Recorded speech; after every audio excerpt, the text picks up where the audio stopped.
ಇತಿಹಾಸದಲ್ಲಿ ಕೆಲವು ಸಾಮ್ರಾಜ್ಯಗಳು ಕತ್ತಿಯಿಂದ ಗೆದ್ದವು, ಕೆಲವು ಸಾಮ್ರಾಜ್ಯಗಳು ಧರ್ಮದಿಂದ ಗೆದ್ದವು. ಆದರೆ ಒಂದು ಸಾಮ್ರಾಜ್ಯ ಮಾತ್ರ ವ್ಯಾಪಾರ, ಚಿನ್ನ, ಸಂಸ್ಕೃತಿ ಮತ್ತು ಧರ್ಮದಿಂದ ಜಗತ್ತನ್ನೇ ಗೆದ್ದಿತು. ಭಾರತ, ಮಧ್ಯ ಏಷ್ಯಾ, ಚೀನಾ ಮತ್ತು ರೋಮ್ ಸಾಮ್ರಾಜ್ಯವನ್ನು ಒಂದೇ ದಾರಿಯಲ್ಲಿ ಜೋಡಿಸಿದ ಶಕ್ತಿ ಯಾವುದು ಗೊತ್ತಾ? ಅದು ಕುಶಾಣ ವಂಶ. ಇಂದು ನೀವು ನೋಡಲಿರುವುದು ಕುಶಾಣ ಸಾಮ್ರಾಜ್ಯದ ಸಂಪೂರ್ಣ, ಆಳವಾದ ಮತ್ತು ನಿಜವಾದ ಇತಿಹಾಸ. ಕುಶಾಣರ ಮೂಲ ಬಂದು ಯುಜಿ ಜನಾಂಗದವರು. ಕುಶಾಣರು ಮೂಲತಃ ಭಾರತೀಯರಲ್ಲ, ಅವರು ಯುಜಿ ಎಂಬ ಟೋಚಾರಿ ಜನಾಂಗ. ಈ ಯುಜಿಗಳು ಮಧ್ಯ ಏಷ್ಯಾದಲ್ಲಿ ವಾಸಿಸುತ್ತಿದ್ದರು, ನಿರಂತರ ಯುದ್ಧಗಳಿಂದ ತತ್ತರಿಸಿದ್ದರು.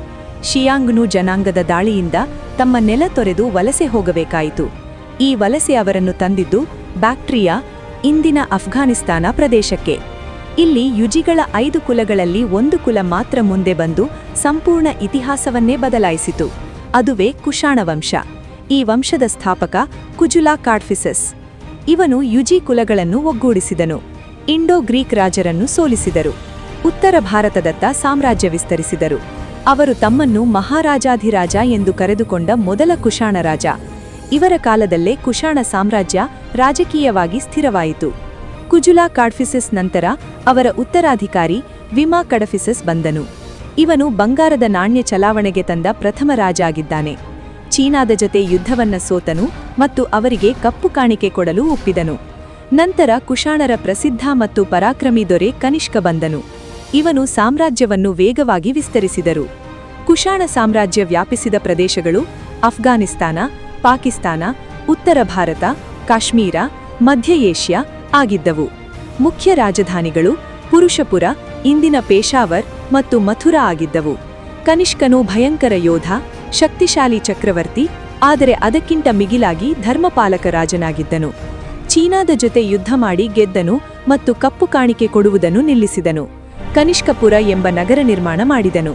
ಕನಿಷ್ಕನ ಕಾಲದಲ್ಲಿ ಕುಶಾಣ ಸಾಮ್ರಾಜ್ಯ ಉನ್ನತ ಶಿಖರ ತಲುಪಿತು. ಆಡಳಿತ ವ್ಯವಸ್ಥೆ ಬಲವಾಯಿತು, ಸಂಸ್ಕೃತಿ ಮತ್ತು ಧರ್ಮ ಅರಳಿತು. ವಿಶೇಷವೆಂದರೆ ಇವನು ದಾಳಿ ಮಾಡಿ ಬಂಧಿಸಿಟ್ಟ ಅಶ್ವಘೋಷನಿಂದ ಬೌದ್ಧ ಧರ್ಮ ಸ್ವೀಕರಿಸಿದನು. ಮುಂದೆ ಕಾಶ್ಮೀರದ ಕುಂದಲಿವನದಲ್ಲಿ ನಡೆದ 4ನೇ ಬೌದ್ಧ ಸಮ್ಮೇಳನದಲ್ಲಿ ವಾಸುಮಿತ್ರನನ್ನ ಅಧ್ಯಕ್ಷ ಮಾಡಿ ಅಶ್ವಘೋಷನನ್ನು ಉಪಾಧ್ಯಕ್ಷ ಮಾಡಿದನು. ಮಹಾಯಾನ ಬೌದ್ಧ ಧರ್ಮಕ್ಕೆ ರಾಜಾಶ್ರಯ ನೀಡಿದನು. ಬೌದ್ಧ ಧರ್ಮದ ಪ್ರಚಾರಕ್ಕೆ ಖುಷ್ಯಾಪ ಮಹತುಂಗನನ್ನ ಚೀನಾಗೆ ಕಳುಹಿಸಿದನು. ಕನಿಷ್ಕನಿಗೆ 2ನೇ ಅಶೋಕ ಮತ್ತು 3ನೇ ಬುದ್ಧ ಎನ್ನುವರು. ಇವನು ಬೌದ್ಧ ಧರ್ಮ ರಕ್ಷಣೆಗೆ ಮಹಕ್ಷತ್ರಪರನ್ನು ನೇಮಿಸಿದನು. ಇವನ ಆಳ್ವಿಕೆ ನೆನಪಿಗಾಗಿ ಶಕವರ್ಷ ಕ್ರಿಸ್ತಶಕ 78ರಲ್ಲಿ ಪ್ರಾರಂಭಿಸಿದನು. ಇದನ್ನೇ ಆಧಾರವಾಗಿಟ್ಟುಕೊಂಡು ಭಾರತೀಯ ಪಂಚಾಂಗ ರಚಿಸಲಾಗಿದೆ. ಕಲೆ ಮತ್ತು ವಾಸ್ತುಶಿಲ್ಪ ನೋಡುವುದಾದರೆ ಇವರು ಗಾಂಧಾರ ಕಲೆ, ಇಂಡೋ ಗ್ರೀಕ್ ಜಾರಿಗೆ ತಂದರು. ಇದು ಬುದ್ಧನ ಮಾನವರೂಪದ ಪ್ರತಿಮೆಗೆ ಪ್ರೋತ್ಸಾಹ ನೀಡಿತು. ಬುದ್ಧನ ಮೊದಲ ಮಾನವಾಕಾರದ ಮೂರ್ತಿಗಳು ಕುಶಾಣ ಕಾಲದಲ್ಲೇ ನಿರ್ಮಾಣವಾದವು. ಇದರ ವಿಶೇಷತೆ ತಲೆ ಮೇಲೆ ಗುಂಗುರು ಕೂದಲು, ಹೆಚ್ಚಿನ ಸೌಂದರ್ಯ, ಗ್ರೀಕರ ಅಪೋಲೋ ದೇವರಂತೆ ಬುದ್ಧನ ಪ್ರತಿಮೆ ಕಂಡುಬರುವುದಾಗಿತ್ತು. ಇದರ ಜೊತೆ ಮಥುರಾ ಶೈಲಿಯು ಮನ್ನಣೆ ಪಡೆಯಿತು. ಇವೆರಡೂ ಭಾರತೀಯ ಶಿಲ್ಪಕಲೆಗೆ ಜಾಗತಿಕ ಗುರುತು ನೀಡಿದವು. ಬೌದ್ಧ ಕಲೆಯನ್ನು ಏಷ್ಯಾದಾದ್ಯಂತ ಹರಡಿದವು. ಇನ್ನು ಸಾಹಿತ್ಯದ ಬಗ್ಗೆ ನೋಡುವುದಾದರೆ ಸಾಹಿತ್ಯವು ಉನ್ನತ ಮಟ್ಟದಲ್ಲಿತ್ತು. ಅಶ್ವಘೋಷನ ಬುದ್ಧಚರಿತೆ, ಇದು ಬುದ್ಧನ ಜೀವನದ ಬಗ್ಗೆ ಹೇಳುವುದು. ವಾಸುಮಿತ್ರನ ಮಹಾಭಾಷ್ಯ, ಇದನ್ನು ಬೌದ್ಧ ಧರ್ಮದ ವಿಶ್ವಕೋಶ ಎನ್ನುವರು. ನಾಗಾರ್ಜುನನ ಮಧ್ಯಾಮಿಕ ಸೂತ್ರ, ಇವನಿಗೆ ಭಾರತದ ಐನ್ಸ್ಟೀನ್ ಎನ್ನುವರು. ಚರಕನ ಚರಕ ಸಂಹಿತೆ, ಆಯುರ್ವೇದದ ಬಗ್ಗೆ ತಿಳಿಸುವುದು. ಇವನಿಗೆ ಭಾರತದ ಆಯುರ್ವೇದ ಪಿತಾಮಹ ಎನ್ನುವರು.